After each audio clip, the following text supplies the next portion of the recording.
அல்லாஹு அல்லாஹு அல்லாஹ்.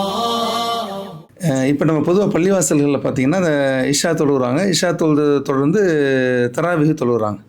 தராவிஹ் 20 ரக்காயத்து முடித்ததுக்கு பின்னால் வித்ரு வாஜிப் வந்து வித்ரு வந்து 3 ரக்காயத்து தொழுகிறாங்க. இப்போ சில பேர் வந்து என்ன பண்ணுறாங்கன்னா அந்த தராவிஹ் வரைக்கும் இருக்கிறாங்க, வித்ரு தொழுகாமல் எஞ்சி போயிடுறாங்க. அப்போ அவங்கள்ட்ட கேட்டால் ஏங்க வித்ருலாம் எங்கே தொழுகிறது இல்லைன்னு கேட்டால் அவங்க வந்து ஒரு ஹதீஸை வந்து ஆதாரமாக கொண்டு வந்து வைக்கிறாங்க. ஸல்லல்லாஹு அலைஹி வஸல்லம் சொல்லியிருக்கிறாங்க, ஒரு நாளினுடைய கடைசி தொழுகை வந்து வித்ரு தொழுகை தான். அதனால் வந்து நாங்கள் காலையில் தஹஜ்ஜுத் தொழுவோம். தஹஜ்ஜுத் தொழுதுக்கு பின்னால் நாங்கள் வந்து வித்ரை வந்து அப்போ நம்ம சேர்த்து தொழுதுக்கிறோம் அப்படின்னு சொல்கிறாங்களே. இப்போ இது எது சரிங்க சார்? ஸல்லல்லாஹு அலைஹி வஸல்லம் சொன்னது உண்மைதான். உங்களுடைய கடைசி தொழுகையாக வித்திரை அமைத்து கொள்ளுங்கள் என்று ஸல்லல்லாஹு சொன்னாங்க. அது உண்மைதான். ஆனால் அதை வச்சுக்கிட்டு இவங்க விளங்கி இருப்பது தவறு. அதாவது கடைசியாகத்தான் தொழுவணும், முற்கூட்டியெல்லாம் தொழக்கூடாதுன்னு இவங்க வழங்கிட்டாங்க. அப்படிலாம் கிடையாது. அப்படி அமைந்தால் சிறந்தது அப்படிங்கிறது தான். இன்னும் கூட எல்லாருக்கும் அது சிறந்ததுன்னு சொல்ல முடியாது. அது கட்டாயம் அல்ல அப்படிங்கிறதுக்கு நான் உதாரணம் சொல்லவா?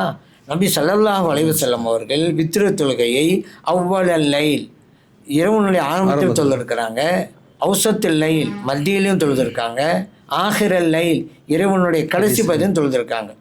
இது முஸ்லீமிலே பதிவு செய்யப்பட்ட ஹதீஸ். அப்படி பார்த்தா நபி ஸல்லல்லாஹு அலைஹி வஸல்லம் அவர்கள் ஒவ்வொரு நாளும் தஹஜ்ஜுத் தொழுதாங்கல்ல, இரவுனுடைய ஆரம்பத்தில் வித்ரு தொழுதுட்டாங்களே. அப்போ வித்ரு தொழுகைக்கு பிறகு தானே அவங்க தஹஜ்ஜுத் தொழுதுருக்கானு. அதே போல் நடுஇரவில் சொல்லும்போது அப்படி தானே. அப்போ ஏன் இப்படி செஞ்சு காட்டுறாங்க? வித்திரு என்பதை இரவனுடைய எல்லா பகுதிகளிலையும் நீங்கள் தொழுவலாம், உங்களுடைய விருப்பம்தான் அது. அது மட்டுமல்ல, நபி ஸல்லல்லாஹு அலைஹி வஸல்லம் அவர்கள் அபூ ஹுரைரா ரலியல்லாஹு அன்ஹுவுக்கு வசியத்தை பண்ணுறாங்க. ஏன்னா அவங்களே சொல்கிறாங்க, அபூ ஹுரைரா ரலியல்லாஹு அன்ஹு, நபி ஸல்லல்லாஹு அலைஹி வஸல்லம் அவர்கள் எனக்கு 3 விஷயத்தை கொண்டு அறிவுரை வழங்கினார்கள். அந்த 3இல் ஒன்று அன் ஊத்திர கபல அன் அனாம, தூங்குவதற்கு முன்னாலேயே நான் வித்திர தொழுதணும் எனக்கு சொன்னது அப்படிங்கிறாங்க. இது புகாரில் பதிவு செய்யப்பட்ட ஹதீஸ். கடைசி தொழுகையாக தான் இருக்கும்னு சொன்னால் அபூ ஹுரைரா ரலியல்லாஹு அன்ஹுவுக்கு தூங்குறதுக்கு முன்னாலேயே நீங்கள் வித்திர தொழுதுங்கன்னு எப்படி சொல்லுவாங்க? ஏன்னா தூங்கி எழுந்த பிறகு தானே தஹஜ்ஜுத் தொழ போகிறாங்க, முன்னாடி தொழுது சொல்லிட்டாங்களே. அப்போ இதில் வழங்குது கடைசி தொழுகையாகத்தான் இருக்கணுங்கிறது கட்டாயம் கிடையாது. இன்னொன்று பாருங்கள், நபி ஸல்லல்லாஹு அலைஹி வஸல்லம் ஒரு சமயத்தில் அபூபக்கர் சித்திக் ரலியல்லாஹு அவங்கள்ட்ட கேட்குறாங்க, மத்தா தூத்திரு, நீங்கள் வித்திரு தொழுகை எப்போ தொழுவுறீங்க? அவங்க சொன்னாங்க, யா ரசூலல்லாஹ் அவ்வளல் லைல், நான் வந்து ஆரம்பத்திலேயே தொழுதுறேன் அப்படின்னாங்க. உமர் ரலியல்லாஹு அன்ஹு கேட்டாங்க, மத்தா தூத்திரு, நீங்கள் எப்போ வித்திர தொழுவுறீங்க? அவங்க சொன்னாங்க, ஆஹிரல் லைல், இரவுடைய கடைசியில் தான் நான் தொழுவுறேன். ரெண்டும் ஏற்றுக்கொள்கிறாங்க நபி ஸல்லல்லாஹு அலைஹி வஸல்லம். பிறகு சொல்கிறாங்க, அபூபக்கர் சித்திக் ரலியல்லாஹு அன்ஹு ஹஸ்மை எடுத்துக்கிட்டாங்க, உமர் ரலியல்லாஹு அன்ஹு அவர்கள் குவத்தை எடுத்துக்கிட்டாங்க. ஹஸ்முன்னு சொன்னால் அவங்க உறுதியானதை எடுத்துக்கிட்டாங்க, குவத்துன்னு சொன்னால் தன்னம்பிக்கை எடுத்துக்கிட்டாங்க. இது அபூ தாலிப் பதிவு செய்யப்பட்ட ஹதீஸ். ஏன் அபூபக்கர் சித்திக் ரலியல்லாஹு அன்ஹு உறுதியானதை எடுத்துக்கிட்டாங்கன்னு சொன்னால், ஆர்வம் தொழுதுறாங்கல்ல, சப்போஸ் கடைசியாக தொழுவோம் அப்படின்னு நினச்சி தூங்கி சுபு வரைக்கும் எழுந்திருக்கலாம் வச்சுக்கிறோங்க, வித்திரு போச்சே, நம்ம கடைசியாக தொழுவோம்னு நினச்சாங்க, ஆனால் வித்திரு போயிடுது. ஆனால் ஆரம்பத்தில் தொழக்கூடியவங்களுக்கு இப்படி நிலைமை ஏற்படவே செய்யாத, உறுதியாக கிடைச்சிருத. அதனால உறுதியானதே தெரிந்து கொண்டாங்க.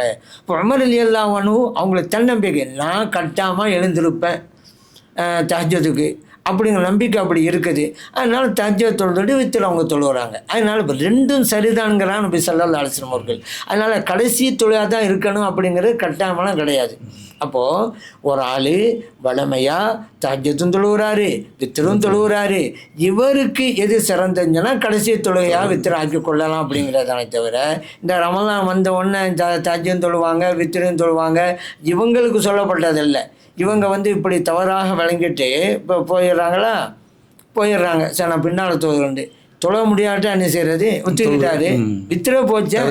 அது மட்டும் இல்லை, இவர் தனியாக தொழுகிறோம்னு போகிறாரு, இவர் பின்னால் ஜமாத்து கிடைக்கலாம், தனியாகவும் தொழுவலாம். எங்கே பள்ளிவாசலில் தராவிக்கு பிறகு வித்திரு ஜமாத்தா நடக்குது, 27 மடங்கு நன்மை அதிகம் கிடைக்குது.